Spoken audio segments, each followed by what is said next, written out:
Dengan dekat dengan Nabi Muhammad, otomatis kita akan dekat kepada Allah. Dan dengan Nabi Muhammad, itulah kunci kesuksesan. Bahkan alangkah bodohnya orang yang ingin sukses tapi jauh dengan Nabi Muhammad. Orang yang ingin mendapatkan kesuksesan dunia ataupun akhirat tapi jauh dengan Nabi Muhammad, itu satu jalan yang sangat salah. Bahkan Nabi mengatakan, "Wa man nasiya salati alayya faqad akhta'a tariqa ilal jannah." Barang siapa orang yang lupa salawat kepadaku, faqad akhta'a tariqa ilal jannah. Sungguh dia telah salah menuju surganya Allah Subhanahu wa taala.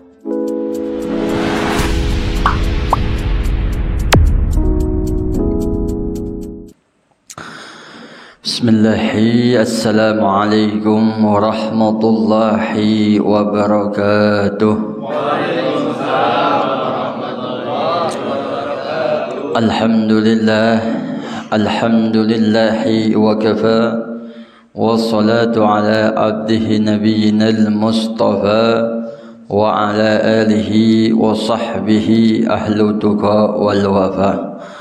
Allahumma basalli wa sallim wa kirrim wa azim ala sayyidina Muhammad sallallahu alaihi wasallam, al-fatih lima ughliq wal khatimi lima sabaq, nasiril haq bil haq wal hadi ila siratikal mustaqim, wa ala alihi wa sahbihi haqqa qadrihi wa miqdarihi al-azim.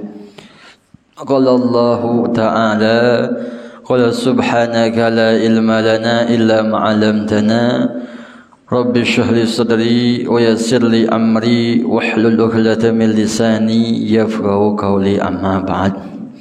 Ma'asyiral jamaah rahimakumullah. Pertama-tama yang saya hormati guru kita bersama Ustaz Abi Zahwa. Semoga senantiasa beliau Allah berikan kesehatan jasmaniyahnya maupun rohaniyahnya, diberikan kesabaran, ketabahan di dalam membimbing kita semua menuju jalannya Allah Subhanahu wa taala. Dan juga guru-guru kita yang ada di Cirebon, kita doakan semoga Allah senantiasa berikan panjang umur, dimudahkan segala urusannya, disehatkan jasmaniah maupun rohaniyahnya. Walaupun kita jauh di sini rindu kepada beliau, kita kirimkan doa kita, tawasul kita, semoga dengan tawasul dan doa kita mendapatkan keberkahan daripada beliau sehingga mendapatkan ridha Allah Subhanahu wa taala. Amin ya rabbal. Ma'asyiral hadirin jamaah rahimakumullah. Alhamdulillah summa alhamdulillah. Kenapa alhamdulillah summa alhamdulillah? Sangat indah, sangat luar biasa malam hari ini kita masih bisa berkumpul, masih bisa bermuwajahah, bertatap wajah di suatu tempat, di suatu majlis yang sangat-sangat mulia. Kita duduk di sini hakikatnya bukan kehendak kita, tapi Allah yang menggerakkan dari mulai anggota tubuh kita sehingga kita bisa menghadiri majlis yang mulia ini. Tentu kalau itu semua karena kekuatan kita, coba kita lihat ikhwan kita. Berapa banyak dari saudara kita, sesama jamaah kita yang mereka mungkin saat ini mungkin lagi sehat ataupun lagi sedang tidak sehat, ataupun punya keinginan ingin hadir ke ini majlis, cuman karena posisi badan yang kurang baik sehingga tidak mampu menghendaki menghadiri majlis seperti ini. Atau sebaliknya, mereka sehat walafiat, Allah berikan kesehatan jasmaniyah maupun rohaniyah, tapi ketika Allah tidak menghendaki, dia tidak mampu untuk melangkahkan kakinya ke tempat yang mulia ini. Maka ketika kita bisa menghadirinya, sepatutnya kita mengucapkan alhamdulillah. Agar kenikmatan yang semacam ini, yang sangat luar biasa ini, senantiasa terus Allah berikan kepada kita sampai ajal kita mendatang. Karena ini amalan yang sangat luar biasa. Apalagi di akhir-akhir zaman ini, Masya Allah, zaman fitnah, zamannya luar biasa, sudah muncul fitnah-fitnah Dajjal luar biasa. Di luar sana mereka menggembor-gemborkan untuk membenci, mengadu dombakan para habaib dan ulama. Hakikatnya mereka sebenarnya tujuan mereka bukan untuk mengadu dombakan para habaib dan ulama, tapi hakikatnya apa? Mereka ingin menghilangkan rasa cinta kita kepada baginda Rasulullah sallallahu alaihi wasallam. Karena kita bisa mencintai Rasulullah, bisa mengenal Rasulullah, bisa mengetahui akhlak Rasulullah, bisa mengenal daripada budi pekerti Rasulullah. Itu semua lewatnya para alim ulama, lewatnya para habaib, lewatnya juriahnya Rasul sallallahu alaihi wasallam. Sehingga dua pondasi inilah diadu dombakan agar apa? Agar umat tidak mendengarkan satu sama lainnya. Sehingga kalau umat sudah tidak mendengarkan nasihatnya ulama, nasihatnya habaib, gampang mereka digoyahkan untuk dijauhkan dengan baginda Rasulullah sallallahu alaihi wasallam. Nauzubillahi min dzalik. Maka oleh karena itu pererat duduk dengan bersama para alim ulama, bersama para kiai, para ajengan yang istiqomah jalan Allah. Pererat hubungan kita dengan para habaib, para juriahnya Rasulullah sallallahu alaihi wasallam. Karena dengan kita dekat dengannya, itulah salah satu pintu kita menuju jalannya baginda Rasulullah sallallahu alaihi wasallam. Jangan-jangan kita ikut-ikut mereka yang sekarang menggembor-gemborkan kita memiliki guru, seorang juriah baginda Rasul sallallahu alaihi wasallam. Kita juga memiliki seorang guru, para kiai, para ajengan yang istiqomah dan Allah. Kita hormati dua-duanya, kita sayangi, kita jagai, kita hormati, kita ambil ilmu dari mereka. Agar apa? Agar kehidupan kita lebih baik, agar kehidupan kita senantiasa mendapatkan ridha dan rahmat dari Allah Subhanahu wa taala. Bahkan ulama mengatakan tatibul qulub bil ilmi kama tatibul ardu bizur'i. Kata ulama mengatakan tatibul qulub bil ilmi. Obatnya penyakit hati ini dengan ilmu. Baik itu penyakit hasud, penyakit iri, penyakit dengki, penyakit benci dan semacamnya. Sebenarnya penyakit yang sangat bahaya adalah penyakit hati. Cuman penyakit hati ini banyak di antara kita tidak memperdulikannya. Kita lebih senantiasa menguruskan jasmaniahnya kita ketimbang rohaniahnya kita. Padahal yang akan kita bawa menghadap Allah Subhanahu wa taala rohaniahnya kita. Yang akan kita dipertanggungjawabkan di hadapan Allah ya rohaniahnya kita. Jasmaniah akan habis dimakan cacing, dimakan belatung nanti di alam kubur. Sedangkan yang akan menghadap kepada Allah adalah rohaniahnya kita. Tetapi kita lebih mementingkan kehidupan yang alam paniyah ini, alam yang fana ini, yang akan sirna ini. Sedangkan alam yang hakiki yang akan selamanya kita akan tinggal di dalamnya, tapi tidak pernah kita pedulikan. Maka oleh karena itu kata ulama, tatibul qulub bil ilmi. Hati ini obatnya hati, penyakit hati dengan ilmu. Tentu ilmu ini tidak akan kita dapatkan melainkan hadir di majlis-majlis seperti ini. Tentu tidak akan kita dapatkan ilmu-ilmu para alim ulama, ilmu-ilmu guru-guru kita, melainkan di majlis-majlis zikir, majlis-majlis ta'lim, majlis-majlis sholawat. Dan kita akan dapatkan itu semua di majlis-majlis seperti ini. Apalagi zaman seperti ini, subhanallah, sudah diuji dengan berbagai macam fitnah, diuji lagi dengan cobaan ekonomi yang sangat luar biasa. Ya, Masya Allah, susah ya. Terkadang Tidak seperti sehari-hari biasanya. Pendapatan menurun, kebutuhan semakin meningkat. Ini semua apa? Tinggal kita kuatkan iman dan syukur kita kepada Allah Subhanahu wa taala. Karena kalau kita cuma hanya bisa mengeluh dan mengeluh, tentu itu bukan suatu solusi. Solusi yang terbaik adalah bagaimana menambahkan syukur kita kepada Allah Subhanahu wa taala. Ketika kita mendapatkan hal sesuatu dalam kehidupan ini dalam posisi yang sangat di bawah dan sulit, maka jadikan contoh orang yang di bawah kita. Kita sehari bisa makan sehari 2 kali 3 kali. Lihat orang tetangga kita, mungkin mereka makan sehari sekali. Kita bisa makan sehari sekali. Mungkin orang di bawah kita mereka tidak makan sama sekali. Selagi kita bisa masih makan dan minum, maka ucapkanlah kalimat syukur alhamdulillah. Karena dengan begitulah akan Allah tambahkan keimanan kita, akan Allah tambahkan kenikmatan kepada kita, dan akan tambahkan keberkahan dalam hidup kita. Maka balik lagi, hati ini akan hidup, hati ini akan bercahaya dengan diisi apa? Kali asma-asma Allah, berzikir, bertawasul. Di malam hari ini kita berkumpul untuk berzikir, bertawasul kepada orang-orang soleh, bertawasul kepada para anbiya, para rasul, para aulianya Allah Subhanahu wa taala. Ini hal yang sangat luar biasa, sangat penting bagi kehidupan kita.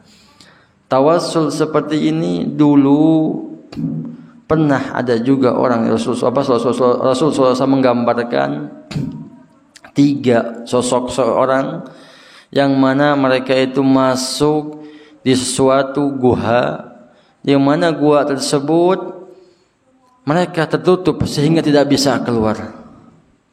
Sehingga salah satu di antara mereka ini ada yang tawasul dengan amal baiknya. Yang salah satu dia bertawasul dengan amal baiknya, ya Allah, aku bertawasul kepadamu dengan apa? Dengan kebaikanku di hari ini, di pagi hari ini, ya Allah, sampai saat ini aku tidak pernah bermaksiat kepadamu. Maka dengannya, ya Allah, bukakanlah daripada batu ini, sehingga batu tersebut geser sedikit. Akhirnya orang kedua bertawasul lagi kepada Allah, ya Allah, aku bertawasul kepadamu dengan kelakuan baikku terhadap orang tuaku. Karena tadi malam, ya Allah, di tengah malam, di sepertiga malam, ibuku minta minum kepadaku, sehingga ketika aku mengambilkan minum untuk ibuku, ketika aku balik ke tempat tidurnya, ibuku sedang tidur dan aku tidak berani untuk membangunkannya karena takut mengganggu dirinya. Sehingga aku berdiri sampai menjelang subuh. Maka kalau dengan amal tersebut, ya Allah, aku bertawasul dengan amalan baikku tersebut agar engkau bukakan daripada batu ini, sehingga batu itu menggeser lagi. Orang yang ketiga juga bertawasul dengan amalnya, ya Allah, aku bertawasul kepadamu karena di pagi hari ini aku sudah membacakan salawat kepada baginda Rasulullah SAW yang begitu banyak, ya Allah, sehingga izinkanlah aku keluar di dalam gua ini, sehingga itu gua terbuka semua. Artinya apa? Tawasul ini diperbolehkan. Mereka saja yang tawasul dengan amal-amalannya, Allah buktikan karamahnya. Lalu bagaimana kalau kita bertawasul kepada orang-orang yang sudah sukses menuju jalannya Allah Subhanahu wa taala? Tawasul kepada guru kita, tawasul kepada para rasul, tawasul kepada anbiya, para nabi. Yang mengabulkan bukan mereka, tapi yang mengabulkan Allah Subhanahu wa taala. Karena kita bertawasul kepada kekasih-kekasihnya Allah. Kita minta, ya Allah, bihaqi dan keberkahannya Abah Umar, ya Allah, lepaskan daripada kami kesusahan kami, daripada paceklikan kehidupan kami. Minta tawasul dengan beliau. Tetap yakin yang mengabulkan Allah Subhanahu wa ta'ala. Artinya apa? Kita secara tidak langsung kita bertawasul dengan amalan-amalan solehnya Abah Umar, Tawasul kita dengan apa? Amal-amal solehnya para anbiya, amal-amal solehnya para rasul. Kita tawasul itu semua dengan namanya apa? Hakikatnya kita bertawasul dengan amalan-amalan baik yang orang-orang saleh telah mereka lakukan kepada Allah Subhanahu wa taala. Maka Syekh Muhyiddin An-Nawawi mengatakan zikrullah babul azim maftuhun bainahu wa baina 'abdi ma lam yuglikul 'abdu bi ghaflatin. Zikir ini adalah suatu pintu menuju Allah Subhanahu wa taala yang sangat besar. Akan Allah bukakan selapang-lapangnya, seluas-luasnya. Ma lam yuglikhul 'abdu bi ghaflatin. Sehingga pintu itu tidak akan Allah tutup kecuali dengan si hamba tersebut lalai kepada Allah Subhanahu wa taala. Selagi itu hamba mau berzikir kepada Allah, termasuk ya tawasul kepada orang soleh, dan termasuk zikir juga. Termasuk salawat kepada Muhammad, termasuk zikir juga. Terus lagi dengan kita membaca kalimat la ilaha illallah, terus juga membaca salawat syahadat juga sama, itu zikir juga. Dan plus dengan salawat kepada Nabi Muhammad SAW, itu sangat luar biasa. Berarti itu suatu pintu jalan menuju Allah Subhanahu wa taala. Maka oleh karena itu sepatutnya diistiqomahkan, diluangkan waktunya. Apalagi ini terkadang kita membuat acara sebulan sekali akbarnya, ada acara yang mingguannya, sehingga kenapa ada ajakan mingguan sampai sebulannya. Ini tidak lain tidak bukan agar senantiasa kita mempererat hubungan sesama umat, agar senantiasa mempererat daripada hubungan kita kepada Allah Subhanahu wa taala. Guru-guru kita mengajarkan kenapa ada mingguannya, ada bulanannya, tidak ada tujuan, cuma satu tujuannya, agar kita selalu bersambung kepada baginda Rasulullah sallallahu alaihi wasallam, agar senantiasa dalam hati ini tersimpan rasa cinta, rasa rindu kepada baginda Rasulullah sallallahu alaihi wasallam. Karena dengan dekat dengan Nabi Muhammad, segala masalah problem kehidupan akan terselesaikan. Segala masalah kehidupan akan Allah lepaskan berkat Sayyidina Muhammad sallallahu alaihi wasallam. Dan berkat Sayyidina Muhammad kita kelak juga akan mendapatkan kenikmatan surganya Allah Subhanahu wa taala. Maka jangan jauh-jauh dengan Nabi Muhammad. Kenali kehidupan Nabi Muhammad, kenali keseharian-harian Nabi Muhammad. Karena tidak ada sosok makhluk yang sangat sempurna al-habibana Muhammad. Coba kita lihat, adakah orang yang bisa diteladani dari mulai bangun tidur sampai tidur hanya Nabi Muhammad? Coba hari ini saja, adakah diri kita yang bisa kita untuk teladani untuk keluarga kita, ataupun untuk anak kita, ataupun untuk kerabat kita? Tapi lihat Nabi Muhammad, dari bangunnya bahkan mengikutinya sudah menjadi ibadah. Mulai bangun sudah ajarkan kita untuk mengingat Allah, berdoa kepada Allah. Alhamdulillahilladzi ahyana badama amatana wa ilaihin nusyur. Dari mulai bangun diajarkan mengingatkan kepada Allah, mengucapkan alhamdulillah ya Allah, telah kau meninggalkan kami, wa ilaihin nusyur, dan kami akan kembali kepadamu ya Allah. Diajarkan selalu mengingat Allah. Maka dengan mengingat Nabi Muhammad, otomatis kita akan senantiasa ingat kepada Allah. Dengan dekat dengan Nabi Muhammad, otomatis kita akan dekat kepada Allah. Dan dengan Nabi Muhammad, itulah kunci kesuksesan. Bahkan alangkah bodohnya orang yang ingin sukses tapi jauh dengan Nabi Muhammad. Orang yang ingin mendapatkan kesuksesan dunia ataupun akhirat tapi jauh dengan Nabi Muhammad, itu satu jalan yang sangat salah. Bahkan Nabi mengatakan, "Wa man nasiya salati alayya faqad akhta'a tariqa ilal jannah." Barang siapa orang yang lupa salawat kepadaku, faqad akhta'a tariqa ilal jannah, sungguh dia telah salah menuju surganya Allah Subhanahu wa taala. Jadi Kunci kesuksesan adalah dengan mendekat dengan Nabi Muhammad. Tentu dengan dekat dengan Nabi Muhammad, kenali kehidupan Nabi Muhammad dengan apa? Dengan memperbanyak salawat kepada Sayyidina wa Maulana Muhammad sallallahu alaihi wasallam. Ayo pererat hubungan kita.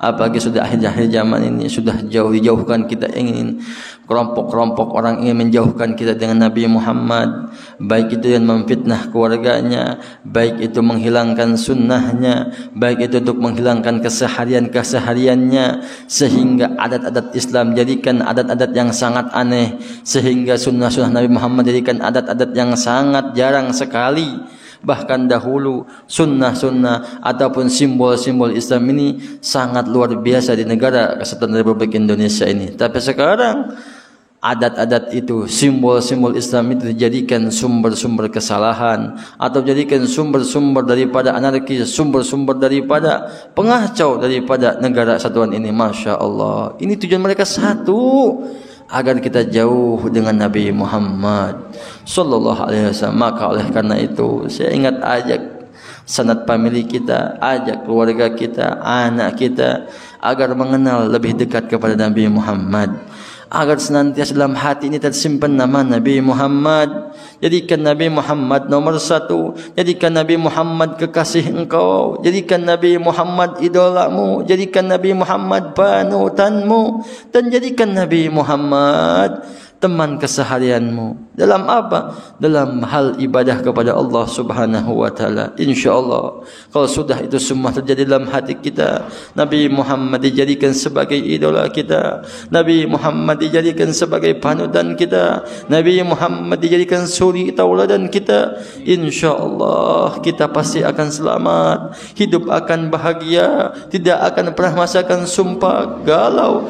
Kenapa kita selama ini merasakan sumpah galau, merasa kurang, merasa tidak enak? Karena kita jauh dengan Nabi Muhammad, karena kita tidak dekat dengan Nabi Muhammad, karena karena lisan kita tidak biasakan untuk memuji Nabi Muhammad sallallahu alaihi wasallam. Maka oleh karena itu basahi selalu lisan kita untuk menyebut nama kekasih Allah Sayyidina wa Maulana Muhammad sallallahu alaihi wasallam. Kita kalau membahas Nabi Muhammad tentu alam ini habis, tapi keindahan, keistimewaan Nabi Muhammad tidak akan pernah habis. Kemuliaan Nabi Muhammad tidak akan pernah sirna dengan alam habis alam ini. Akan nana mulianya, karena saking agungnya Nabi Muhammad, terus ada kemuliaan Nabi Muhammad sallallahu alaihi wasallam. Mudah-mudahan kita keluar dari majlis ini senantiasa mendapatkan ridha Allah Subhanahu wa taala, mendapatkan rahmat Allah Subhanahu wa taala, mendapatkan syafaat Nabi Muhammad sallallahu alaihi wasallam bi jahin Nabi wa bi haqqin Nabi sallallahu alaihi wasallam. Siril Fatihah. A'udzu billahi minasyaitonir rajim. Bismillahirrahmanirrahim. Alhamdulillahi rabbil alamin, arrahmanir rahim, maliki yaumiddin. Iyyaka na'budu wa iyyaka nasta'in. Ihdinas siratal mustaqim. Siratal ladzina an'amta 'alaihim ghairil maghdubi 'alaihim waladdallin. Amin. Mungkin ini saja yang bisa Al-Bagir sampaikan, kurang lebihnya mohon dimaaf. Wassalamualaikum warahmatullahi wabarakatuh.